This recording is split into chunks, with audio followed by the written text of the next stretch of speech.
P K Kunhalikutty മാധ്യമങ്ങളെ കാണുന്നു. തത്സമയം.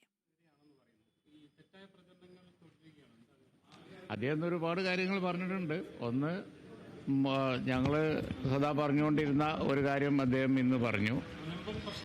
അപ്പം ഈ വഖഫ് ബില്ലും മുനമ്പം പ്രശ്നവും ഡയറക്റ്റ് ബന്ധമില്ലാന്നും വഖഫ് ബില്ല് പാസ്സാവുന്നതുകൊണ്ട് മുനമ്പം പ്രശ്നം തീരൂല എന്നുള്ളതും ഞങ്ങൾ നേരത്തെ പറഞ്ഞിട്ടുണ്ട്. ഇന്നിപ്പോൾ ബന്ധപ്പെട്ട മന്ത്രി തന്നെ വന്ന് അത് സമ്മതിച്ചു.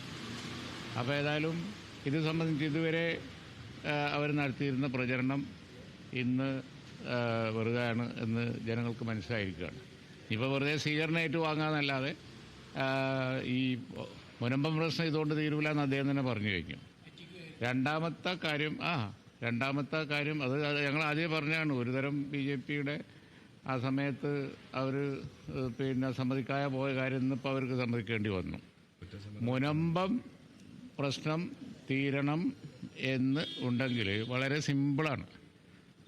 ആ ട്രിബ്യൂണലിൽ നടക്കുന്ന കേസിൽ യോജിച്ച ഒരു നിലപാട് വന്നാൽ മതി. ഗവൺമെൻറ് അത് ഡിലേ ചെയ്യാതെ സർക്കാർ അതിന് മുൻകൈ എടുത്താൽ ട്രിബ്യൂണലിൽ ആ പ്രശ്നം തീരും. പണ്ടേ തീരുമായിരുന്നു. അന്ന് ട്രിബ്യൂണലിൻ്റെ വിധി ഫൈനലായിരുന്നു.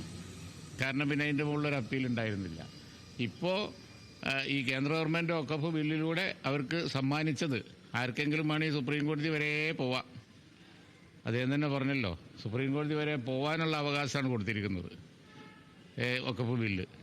അല്ലാതെ മുനമ്പത്ത് ട്രിബ്യൂണലിൽ കേരള ഗവൺമെൻറ് വെച്ച് താമസിപ്പിക്കാതെ ഒരു സ്റ്റാൻഡ് എടുത്താൽ വാദി പ്രതി രണ്ടു കൂട്ടരും പറയും. ഇപ്പോൾ കോളേജല്ലേ ഒരു ഭാഗത്ത് രണ്ടു കൂട്ടരും പറയുന്നത് രമ്യതയിൽ തീരാൻ തയ്യാറാണെന്നാണ്. പിന്നെ ആരാ തീർക്കാത്തത്? അപ്പോൾ നീട്ടി കൊണ്ടുപോയി സർക്കാർ മുൻകൈ എടുത്താൽ ട്രിബ്യൂണലിൽ വെച്ച് തീർക്കാവുന്ന ഒരു പ്രശ്നം വലിച്ചു നീട്ടി നാട് നിങ്ങളെ കൊണ്ടുകിടന്ന് വഖഫ് ബില്ലുമേ കൊണ്ടുപോയി കെട്ടി ആർത്ത് ഇരമ്പി ഇങ്ങനെ നടക്കുക, രാഷ്ട്രീയ മുതലെടുപ്പ് നടത്തുക എന്നല്ലാതെ മുനമ്പത്തുള്ള ആളുകളുടെ പ്രശ്നം തീർക്കാൻ വളരെ സിമ്പിളായിട്ട്. അതുകൊണ്ടാണ് ഞങ്ങൾ 10 മിനിറ്റ് കൊണ്ട് തീരുമെന്നൊക്കെ പറഞ്ഞത്. ഈ ട്രിബ്യൂണലിൽ വാദ്യം പതി യോജിക്കുന്നിടത്ത് സർക്കാർ ഒന്ന് മനസ്സ് വെച്ചാൽ മതി. സർക്കാർ വെറുതെ പ്രശ്നം ഉണ്ടാക്കാതിരുന്നാൽ മതി, ഡിലേ ചെയ്യാതിരുന്നാൽ മതി.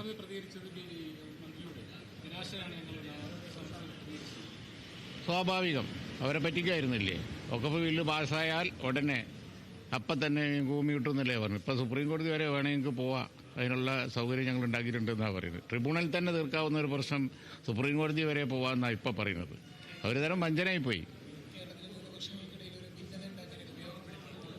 അവർക്ക് ആ ഒരൊറ്റ ഉദ്ദേശമുള്ളൂ. കാരണം ഈ വോട്ട് ബാങ്ക് എന്ന് പറയുന്ന പ്രയോഗം തന്നെ ശരിയല്ലല്ലോ. അവർക്ക് വോട്ട് ചെയ്യുന്ന ഒരു ബാങ്കല്ല. അവർക്ക് വോട്ട് ചെയ്യാത്ത ഒരു വിഭാഗത്തെ എങ്ങനെ വോട്ട് ബാങ്ക് എന്ന് പറഞ്ഞിട്ട് പൗരന്മാരെ കളിയാക്കുന്നത് തന്നെ മോശമല്ലേ? അത് തന്നെ ഒരു മോശമാണല്ലോ. അവർക്ക് ഇതേമാതിരി ഒന്നിച്ച് വോട്ട് ചെയ്യുന്നവരില്ലേ? അവർക്കൊക്കെ ബാങ്ക് എന്ന് പേരുണ്ടോ?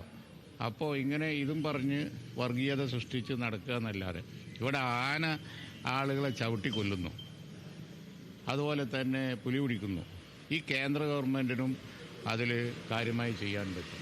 അതുപോലെ തന്നെ കേരള ഗവൺമെൻറ്റിനും ചെയ്യാൻ പറ്റും. അതിലൊന്നും അവർക്കൊരു ശ്രദ്ധയില്ല. കേരളത്തിലെ ആളുകൾ തീരും ആന ചവിട്ടി കൊന്നിട്ട് ഓരോ ദിവസവും നടക്കുകയാണ് സംഭവം. അതിലൊന്നും യാതൊരു ബോധരക്ഷണമില്ല. ആളുകളെ തമ്മിൽ ഭിന്നിപ്പിക്കുക, അതിൽ മാത്രമാണ് ശ്രദ്ധ കേന്ദ്ര ഗവൺമെൻറ്റിൻ്റെ. ഈ പറയുന്ന സമയം ഈ ആന ചവിട്ടിക്കൊല്ലണീനൊരു പരിഹാരം ഉണ്ടാക്കാൻ അവർക്ക് നോക്കി എത്ര തന്നു? അത് നാടിന് വേണ്ട ഒരു കാര്യം ചെയ്യൂല. ജനവിഭാഗങ്ങളെ തമ്മിൽ ഭിന്നിപ്പിക്കാൻ വേണ്ടി നടക്കുക, വോട്ട് വാങ്ങുക, ആളുകളെ പറ്റിക്കുക. ഇപ്പോൾ മുൻപത്തേരത് കള്ളി വെളിച്ചത്തായി. ട്രിബ്യൂണലിൽ രണ്ടു കൂട്ടരും യോജിച്ച ആ പ്രശ്നം നാളെ തീർക്കാവുന്നതേ ഉള്ളൂ. സർക്കാർ ഒന്ന് ഉത്സാഹം കാണിച്ചാൽ മതി, പ്രശ്നം അവിടെ തീരും. ഓക്കെ, എല്ലാവരും രാഷ്ട്രീയ മുതലെടുപ്പ് നടക്കുകയാണ്. കേന്ദ്ര ഗവൺമെൻറ്റും കേരള ഗവൺമെൻറ്റും ഒക്കെ പ്രശ്നം തീരണം എന്ന് ആദ്യം മുതൽ പറഞ്ഞുകൊണ്ടിരുന്നത് ഞങ്ങളാണ്. സാദിഖ് അലി ശിഹാബ് തങ്ങൾ പോയി ബിഷപ്പ്മാരെ കണ്ട് സംസാരിച്ച് അന്ന് തീർക്കാമായിരുന്നു പ്രശ്നം. അന്ന് തീർത്താൽ ട്രിബ്യൂണലിൽ വെച്ച് തീർന്നിരുന്നെങ്കിൽ അതിനന്ന് അപ്പീലുണ്ടായിരുന്നില്ല. ഇപ്പം ഇനി ആർക്കെങ്കിലും പോവാം. അതാണ് വഖഫ് ബില്ല് ഉണ്ടാക്കിയ ഗുണം. അന്തമായി നിങ്ങളെടുത്തതാണ് ഞങ്ങളെ അഭിപ്രായം. ഈ പ്രശ്നം വേഗം പരിഹരിച്ചും മുൻപത്തുകാർക്ക് അവർ റൈറ്റ് കൊടുക്കണം എന്നാണ് ഞങ്ങളെ അഭിപ്രായം. കേന്ദ്രമന്ത്രിയുടെ സന്ദർശനവും അത്തരത്തിലുള്ള ഒരു രാഷ്ട്രീയം തന്നെയല്ലേ? അവർക്ക് അതിനല്ലേ പണി. അതാ ഞാൻ പറഞ്ഞത്, ഈ സമയം പോലെ ആന ചവിട്ടിക്കൊല്ലുന്ന വിഷയം കേന്ദ്രത്തിൻ്റെ പരിധിപ്പെട്ട ഒരു വിഷയം കൂടിയാണുള്ളത്. അതിനൊരു 5 മിനിറ്റ് ചിലവാക്കിയിരുന്നെങ്കിൽ നാട്ടുകാർ രക്ഷപ്പെടുമായിരുന്നു. ഒരു കാര്യം, ഈ യൂത്ത് ലീഗിൽ ഇപ്പോൾ 20% വനിതാ സംവരണം കൊണ്ടുവന്നിട്ടുണ്ട്. അത് അംഗീകരിച്ചു കഴിഞ്ഞു. ഭാവിയിൽ ഈ മുസ്ലിം ലീഗിന്റെ സംസ്ഥാന ഘട്ടത്തിൽ അങ്ങനെയൊക്കെ ഉണ്ടാവും. ഇതിപ്പോൾ നമുക്ക് ഈ വലിയ ആനക്കാര്യത്തിൻ്റെ ഇടയിൽ നമുക്ക് അത് അവർ വിശദീകരിച്ചോളൂ. ഓക്കെ. കെ കുഞ്ഞ